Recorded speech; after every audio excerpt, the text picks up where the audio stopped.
শুভ সকাল বন্ধুরা, শুভ আম্র মুকুলের শুভেচ্ছা রইল সকলকে। তোমরা সবাই কেমন আছো?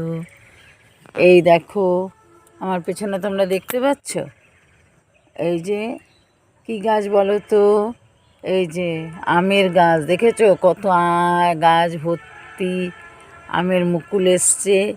একটা যদি বৃষ্টি হয় আম ধরে রাখা যাবে না, এত আম হবে। আর এই গাছের আম খেতে অসাধারণ অসাধারণ। গেল বছর এই গাছে খুব কম আম হয়েছিল, কিন্তু আমরা খেয়েছিলাম, খুব সুন্দর লেগেছিল। এবারে বেশি বেশি করে হবে মনে হচ্ছে। তোমরা সবাই ভালো থেকো। দেখো গাছটা ভর্তি, তোমরা দেখতে পাচ্ছ? দেখো তোমরা কে কে দেখতে পাচ্ছ জানাবে আমাকে। সবাই ভালো থেকো, আনন্দে থেকো, তোমাদের ভয় নেই।